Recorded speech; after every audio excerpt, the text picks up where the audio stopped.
अस्सलाम वालेकुम नाज़रीन, मैं हूं अलीना शिकरी। आप देख रहे हैं मेरा यूट्यूब चैनल, सब्सक्राइब करना आपने भूलना नहीं है। आज के अहम मौज़ूआत पे तो बात होगी और इमरान खान साहब ने स्पेशली जो जेल से आज अपने कारकुनान के लिए पैगाम दिया अपनी वुकला की टीम के ज़रिए, वो पैगाम क्या है वो भी आपको बताएंगे। लेकिन उससे पहले तुम्हें याद हो कि ना याद हो, मुझे याद है ज़रा ज़रा, ये मिसरा आज बड़ी शिद्दत से उस वक्त महसूस किया गया, बड़ी शिद्दत से याद आया जब जस्टिस एजाजुल एहसन साहब जो कि थर्ड सीनियर मोस्ट जज हैं इस वक्त सुप्रीम कोर्ट के, उनका एक ख़त, उनके दो ख़त इनफैक्ट मंजर आम पर आए। एक उन्होंने चीफ जस्टिस ऑफ पाकिस्तान को लिखा और दूसरा ख़त supreme court practice and procedure act पर जो कमेटी है उसकी सेक्रेटरी के नाम वो ख़त सामने आया। उस ख़त में जस्टिस एजाजुल एहसन साहब की जानिब से जो ये लिखे गए हैं उसमें हालिया दिनों में जो अहम मुकदमात की समाअत के लिए जो बेंचेस फॉर्म किए गए उनकी फॉर्मेशन के हवाले से उस पर उन्होंने तरीक़ेकार जो अपनाया गया उसके लिए उस पर उन्होंने अहम सवालात उठाए हैं। सीनियरिटी का जो रूल है वो कहते हैं बेंचेस फॉर्मेशन के लिए, जो कि supreme court practice and procedure act जो कानून है बनाया गया,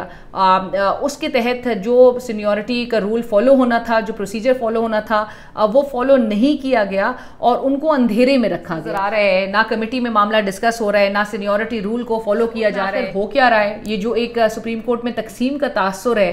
वो क्यों इस हद तक गहरा होता हुआ दिखाई दे रहा है? क्यों इतनी शिद्दत से इस वक्त महसूस किया जा रहा है? माजी में भी जब साबिक चीफ जस्टिस उमर अता बंदयाल साहब के टेन्योर के दौरान जस्टिस काजी फाइज ईसा ख़त लिखा करते थे, अपने कंसर्न्स का इजहार करते थे, बेंचेस की फॉर्मेशन पर एतराज़ उठाते थे और बारहा खतूत लिखकर वो इस बात पर तवज्जो मरकूज़ करवाने की कोशिश किया करते थे कि किसी भी बेंच की फॉर्मेशन से मिसगिविंग्स ना क्रिएट हों और ऐसा तासुर ना जाए जिसके तहत सुप्रीम कोर्ट पर तनकीद शुरू हो जाए। जस्टिस फाइज ईसा साहब आज उसी तरह के सिनेरियो का सामना कर रहे हैं जो कि माजी में जिस तरह से उनकी जानिब से ख़त लिखा जाया करता था और आज जस्टिस एजाजुल एहसन साहब की तरफ से ये ख़त बहुत सारे सवालात रेस करता है। और ऐसे वक्त में जब कल से सुप्रीम कोर्ट ऑफ पाकिस्तान बड़े अहम केसेस टेकअप करने जा रही है, चाहे वो साबिक वज़ीर आज़म जुल्फ़िकार अली भुट्टो साहब की फांसी के खिलाफ जो मुकदमा, जो सदारती रेफरेंस है उसको टेकअप करने का मामला हो, चाहे वो सिविलियंस का मिलिट्री ट्रायल के ख़िलाफ़ अपील का मामला हो, चाहे वो जस्टिस मज़ाहिर अली अकबर नकवी की जो सुप्रीम जुडिशल काउंसिल में उनके ख़िलाफ़ कार्रवाई है उसके ख़िलाफ़ अपील का मामला हो, चाहे वो ताहयात नाअहली का मामला हो। सो ऐसे वक्त में ये ख़त का मंजर आम पर आना टाइमिंग इंतहाई अहम है और सुप्रीम कोर्ट ऑफ पाकिस्तान की इस वक्त जो एक डिवीज़न है विद इन द कोर्ट और जो एक जो तकसीम का जो एक तासुर है, ना सिर्फ तासुर, इसमें काफ़ी हद तक ये प्रिवेल होता हुआ दिखाई दे रहा है। सो इसको किस तरह से एड्रेस किया जाएगा और क्या ये मज़ीद आने वाले दिनों में ये शिद्दत इख्तियार करता हुआ दिखाई देगा? आज की फिर दूसरे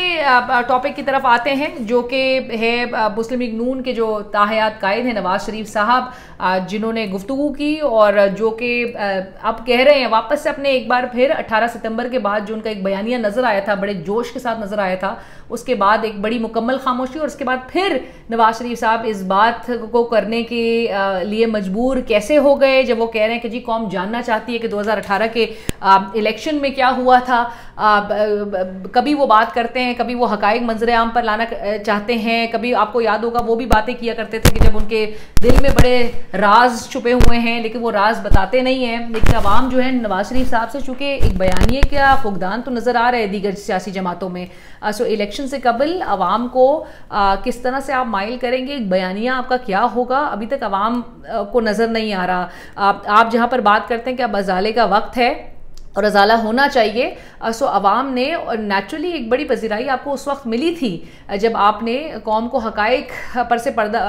से पर्दा उठाने की आपने बात की थी और वोट को इज्जत देने की बात आपने की थी। आप बड़ी एग्रेसिवली उस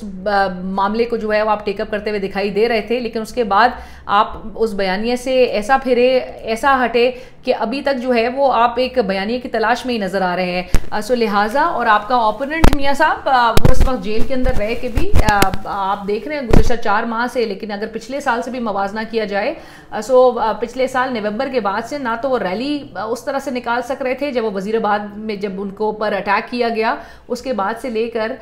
1 साल का अरसा हो गया है जब वो अपने आवाम में उस तरह से अपने वोटर्स में नहीं जा सके फिजिकली, जो कि आपकी जमात को उतनी प्लेइंग फील्ड मैसर है इस वक्त। बावजूद उसके तहरीक इंसाफ अपने बयानिए में हर तरह से आगे बढ़ती हुई, तेज़ी से बढ़ती हुई दिखाई दे रही है, चाहे वो तमाम फोरम्स हो, सोशल मीडिया का फोरम हो।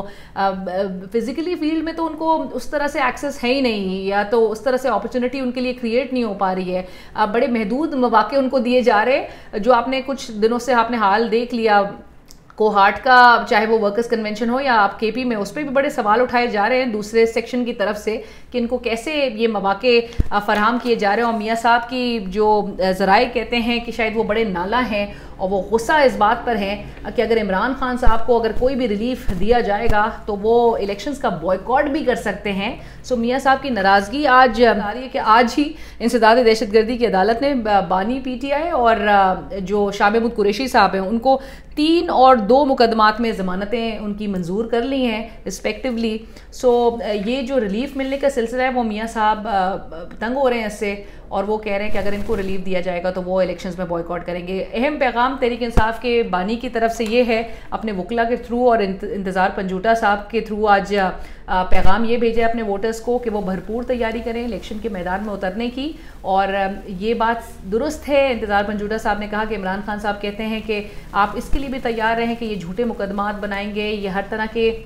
टैक्टिक्स इस्तेमाल करेंगे, ये फॉल्स फ्लैग ऑपरेशन के ज़रिए आपके ऊपर इल्ज़ामात, आपको अरेस्ट करने की कोशिश करेंगे। लेकिन उसके बावजूद भी आपने भरपूर तैयारी के साथ इंतखाबी मैदान में उतरना है और आपने मुकाबला करना है। मेरे YouTube को ज़रूर सब्सक्राइब करें और अपने कमेंट से भी आगाह कीजिए।